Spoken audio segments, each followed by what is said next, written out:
My name is Rachel Evans, and I'm 31 years old. I live in Austin, Texas. I own a two-bedroom condo that overlooks the city skyline, and it's worth exactly $450,000, but I know every cent of its worth because it cost me much more than money. It cost me my 20s. My sleep. My health. And almost, my hope. You see, I didn't inherit wealth.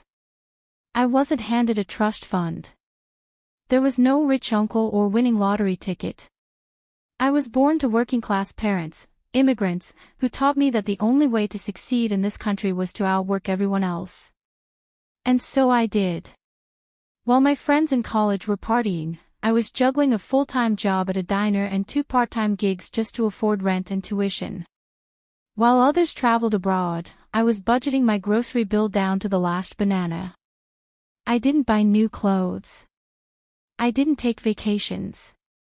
I didn't date seriously. I didn't have time for love when I could barely sleep 4 hours a night. Every dollar I saved, I poured into a dream. My dream. A place that was mine. A place where no one could make me feel small. Where I wouldn't have to apologize for taking up space. And when I closed the deal on my condo last year, I cried like a child. Not out of joy, but exhaustion. Finally. After everything, years of being overlooked, underestimated, and used, I had something that no one could take away from me. Or so I thought. I wish I could end my story there, with a happy montage of unpacked boxes, fresh paint, and a glass of cheap champagne on the balcony. But life doesn't give you tidy endings when your family believes your success belongs to them. Especially when you're the daughter. The eldest. The one who was supposed to carry the weight, not the reward. At first, my parents were proud. Or maybe just surprised. My mom walked around the condo like she was the one who paid for it. She posted photos on Facebook, captioned, "So proud of our daughter's new home." My dad made a joke. "Now that you're finally living like a real adult, maybe you'll get married." I smiled. I always smile. I don't argue when they say things like that. I've learned that being their daughter means swallowing your pride for peace. But inside, something always burns. Because I knew how they looked at my brother, Aaron. Aaron, the golden boy. Aaron, who crashed his third car before 25. Aaron, who dropped out of college, spent our parents' savings on startups that never launched, and still came home with open arms waiting for applause. They never made him apologize. They never told him to work harder. He could do no wrong. I, on the other hand, was the backup plan. The emergency fund. The one they only called when something needed fixing. And I fixed everything. When my mom got sick, I took unpaid leave to take her to chemo. When Aaron's business failed again, I loaned him money, knowing I'd never see it back. When my dad lost his job, I paid their mortgage for 3 months straight. All without a thank you. But I still kept loving them. Because, they're my parents. Right? What else was I supposed to do? It was 2 months ago when everything changed. Aaron got engaged. To a girl he met 6 months ago at a bar. Our parents were thrilled, finally, a wedding in the family. And then, out of nowhere, Mom pulled me aside and said the words that still echo in my skull like a siren I can't shut off. "Rachel, why don't you give Aaron your condo? It would be the perfect wedding gift. He's the man in the family. You'll have your chance later." My jaw locked. I laughed, because I thought it was a joke. But she wasn't laughing. "You've had your success," she said. "Now it's time to share." Share. Share what? My entire future. My only safe space. The thing I bled for. I told her no. Politely. Firmly. And that's when the shift happened. Suddenly I wasn't the daughter who worked hard. I was selfish. I was jealous. I was cruel. Every phone call after that ended in silence or shouting. My dad stopped calling altogether. My mom sent guilt-tripping texts every day, family comes first. You don't understand what it means to be a woman. Aaron deserves this. What about what I deserved? I began waking up with tightness in my chest. I'd built a life brick by brick, and now the very people I built it in spite of were trying to dismantle it like it was theirs to begin with. My heart cracked when I realized this wasn't about love. It was about control. My hard work was invisible because I wasn't the son. Because I didn't get drunk at family dinners and still get praised. Because I didn't crash and burn and expect someone else to clean it up. I succeeded silently. And now, they wanted to gift my silence to someone who never earned it. But I stayed quiet. Even then. Until the night of Aaron's engagement party. That night. That was the night something inside me shattered. And I knew I would never be the same again. They say betrayal hurts more when it comes from someone you love. But I think that's wrong. It doesn't hurt more. It destroys more. Because it unravels everything you thought was true. That night, Aaron's engagement party, was supposed to be a celebration. And in a way, it was. A celebration of everything I was not. It was held in a rented hall in West Austin, nothing fancy, but good enough for 150 guests, buffet tables lined with silver trays, string lights overhead, a band playing Sweet Caroline on loop, and a photo booth with cardboard hearts and plastic tiaras. My parents were glowing. My mom wore a red dress she hadn't fit into in years. My dad stood like a proud general, shaking hands with every guest, introducing Aaron as our successful entrepreneur's son. They didn't introduce me to anyone. I stood by the punch table, sipping flat soda, watching my brother work the room with that effortless charm he'd always had, slapping backs, kissing hands, smiling for every photo like he was the groom and the mayor rolled into one. And then came the moment. The moment they ruined me. It was during speeches. They'd already toasted Aaron's fiancée, the perfect addition to the family, my mom called her. The crowd laughed at Aaron's half-drunken joke about being the last to get tied down. Then my dad took the mic. He cleared his throat. "We have a special announcement tonight," he said. A gift, from one sibling to another. I felt the air shift. My skin prickled. I looked around. People were smiling in anticipation. My mom clutched Aaron's arm. My dad looked straight at me. Rachel has decided to give Aaron her condo as a wedding gift. My world stopped. There were claps. Cheers. Someone whistled. I froze. My hands trembled. My mouth opened, but no sound came out. They kept going. My mom added, "It's only right. He's starting a new family." Rachel's always been generous. I wasn't generous. I hadn't agreed to anything. I hadn't even been told they were going to say this. I felt every eye in that room turn toward me. And in that moment, I wanted to disappear. But instead, I walked up. Not to the mic. Just to my parents. I whispered, "What are you doing?" My mother's face twisted. "Don't make a scene. Don't make a scene. You just handed my life away like a wrapped present, and now I'm not allowed to react." I looked at Aaron. He was grinning like a child on Christmas morning. "You can't just give away my condo," I said. The music had stopped. People were staring now. Aaron's fiancée looked confused. My aunt gasped. And then it happened. My father, my flesh and blood, raised his hand. And slapped me. Right there. In front of the crowd. In front of strangers. In front of people who would now remember me not as Rachel Evans, homeowner, hard worker, loving daughter, but as the ungrateful sister who caused a scene at a wedding party. Gasps echoed. A glass shattered on the floor. I didn't cry. I couldn't. I felt my body go numb. My cheeks stung. My ears rang.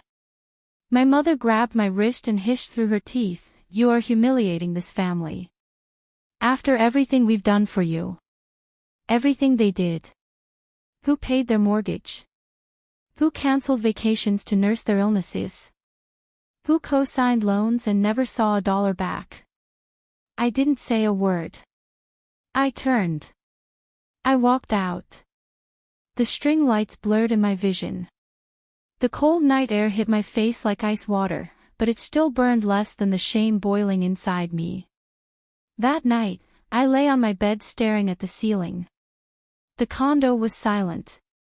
My phone buzzed every few minutes, texts from relatives. Being dramatic. They humiliated me. They slapped me. They lied about me. And I was the one out of line. I curled up, still in my dress, still in my heels, still. Rachel has decided. Like I didn't sleep that night.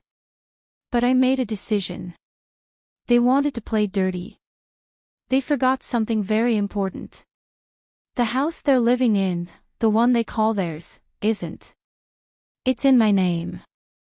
Because 5 years ago, they begged me to help refinance it under my credit when Dad's had sunk too low. And like a fool, I said yes.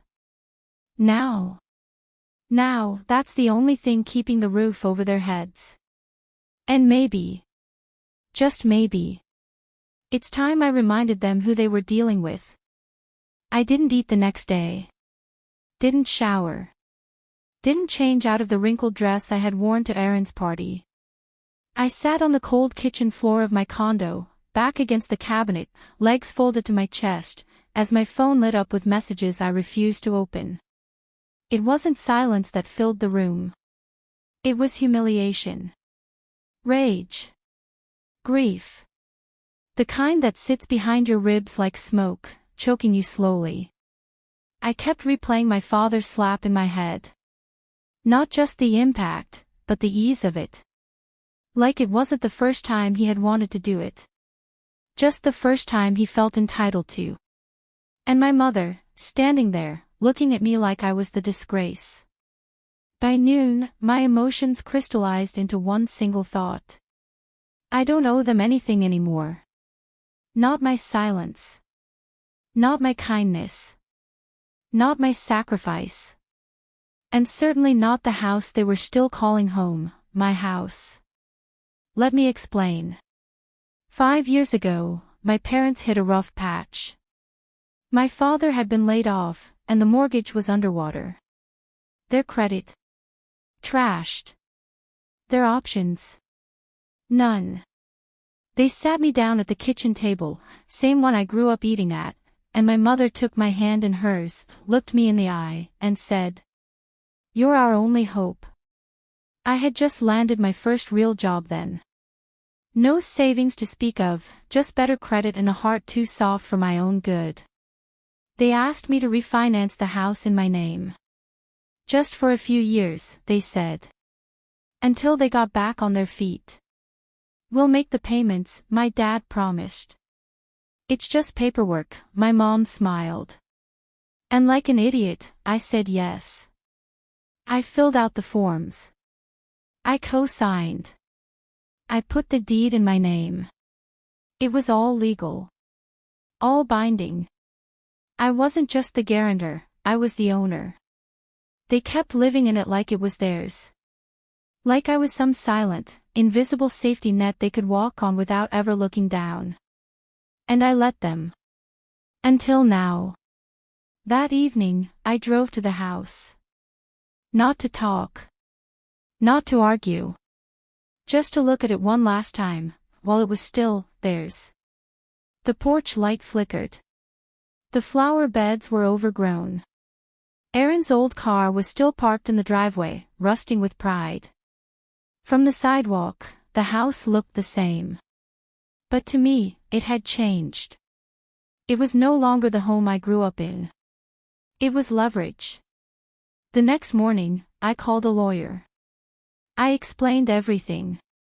He was stunned, not by the legal mess, but by how I'd endured it for so long.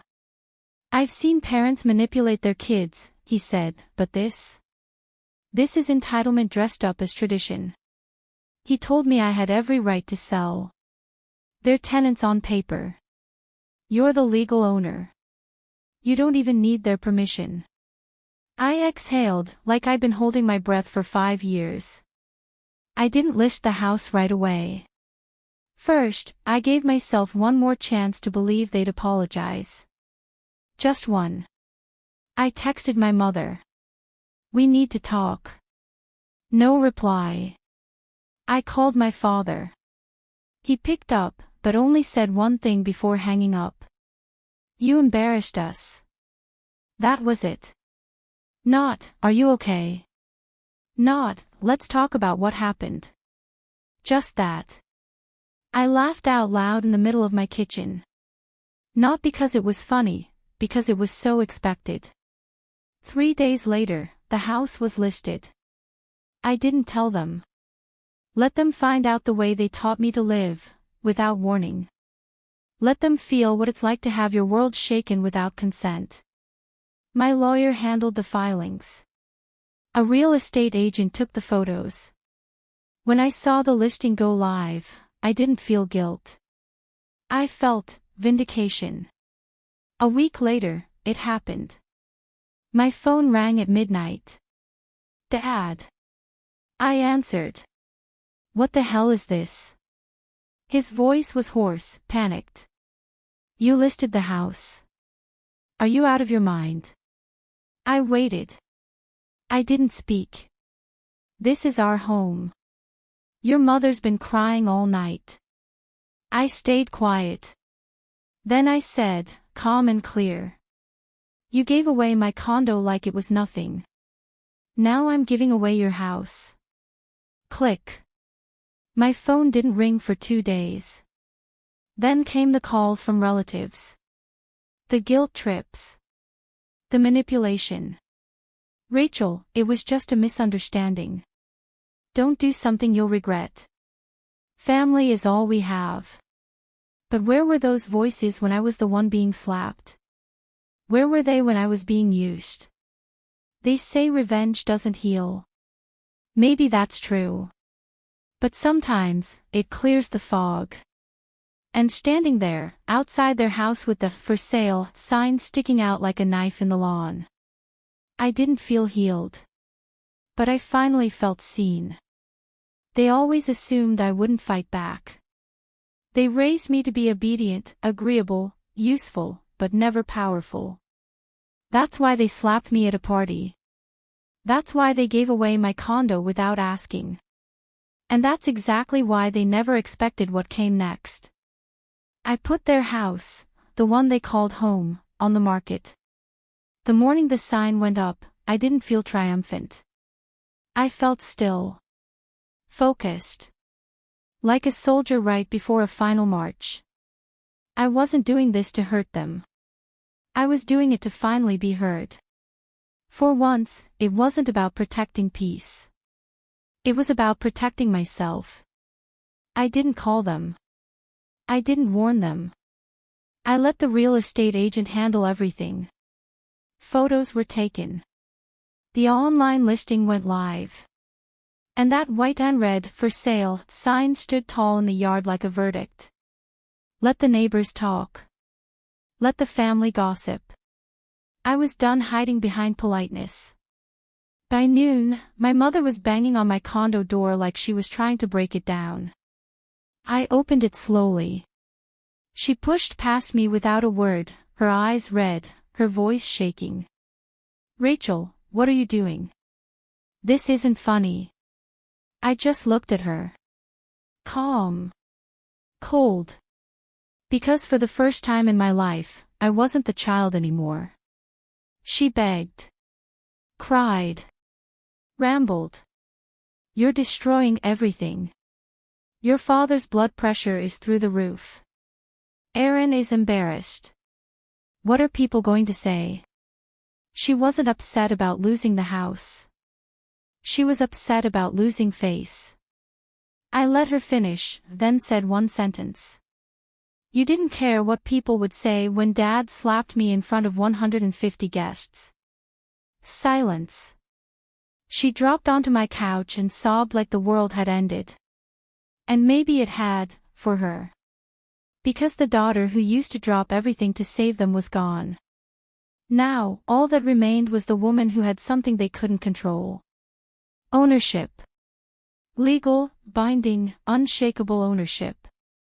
2 days later, my dad called. His voice was flat. Formal. Tired. We're willing to say we were wrong. If that's what it takes. There it was. Not an apology, just a transaction. I waited for the but. And of course, it came. But you have to pull the house off the market. I smiled without humor. No. Rachel. You made your choice. Now I'm making mine. He hung up. Within 10 days, we had 5 offers. People loved the house. It was in a good area. And it came with a clean title, because I had kept it that way. My agent called and said, we have an offer that's 80 grand over asking. I didn't even blink. Accept it. That night, I drafted the notice to vacate. My lawyer sent it certified, return receipt. No warning. No emotion. Just cold, legal truth. I didn't owe them another conversation. I'd already given them 10 years of those. A few days later, Aaron showed up. He looked different. Not angry. Not smug. Just confused. Why are you doing this? Why did you let them humiliate me? He didn't have an answer. Just shrugged. They're our parents. I nodded. Exactly. And I shut the door. On moving day, I drove by once. Not to rub it in. Just to see it for the last time. The lawn was patchy. The curtains had been taken down. My mother stood outside, holding a box of family photo albums. Our eyes met. She didn't cry. She didn't speak. Neither did I. I drove away without looking back. And for the first time since I bought my condo, I felt free. But I also felt something else. Something heavier. Because this was never just about a house. The house was gone. Legally sold. Keys handed over. Money transferred. My parents moved into a small rental house outside of town. And they stayed in my condo. Alone. But for the first time in my life, free. You'd think I'd feel triumphant. Powerful. Vindicated. But what I actually felt was quiet. Not peace. Not pride. Just a deep, strange stillness. The kind that comes after a storm that lasted far too long. One morning, I sat on my living room floor, coffee in hand, sunlight spilling across the hardwood. Benny, my dog, lay curled at my feet, snoring softly like an old man. And as I looked around this space, my space, I finally saw it for what it was. Not just a condo. But a sanctuary. A life I built. Brick by brick. Night by night. Tier by tier. There were no footsteps coming down a hallway to interrupt me. No demands. No guilt. Just quiet. And in that quiet, something finally settled in my chest. I didn't owe them anything anymore. Not my forgiveness. Not my presence. Not even my silence. A few weeks after the sale closed, I received a letter. Handwritten. No return address, but I knew the handwriting instantly. My mother. Inside was a single folded page. No greeting. No apology. Just this. We don't understand who you've become. We never thought you'd go this far. I hope one day you'll forgive us. Take care of yourself. That was it. No mention of the slap. No acknowledgement of the party. No recognition of what they'd done. Just distance. Wrapped up in ink and paper. I folded it and put it in a drawer. Right next to the birthday cards they used to send me with empty words like, "We're so proud of you." Words that felt more like habit than love. I didn't cry. Not then. Not even when I heard Aaron had gotten married the next month. I wasn't invited, of course. I saw the pictures online, he and his new wife smiling inside a staged condo that looked like it belonged in a catalog. They looked happy. And for once, I didn't feel anything at all. Meanwhile, I started healing. Slowly. Awkwardly. I took Benny on long walks. I learned how to cook without setting off the smoke alarm. I traveled, for the first time in years, just because I could. And one evening, standing alone on a cliffside in Oregon with the ocean crashing beneath me, I let the wind take everything I hadn't said. Everything I had held in. And I finally whispered to the waves. You didn't break me. Because that's the truth. They tried to shame me.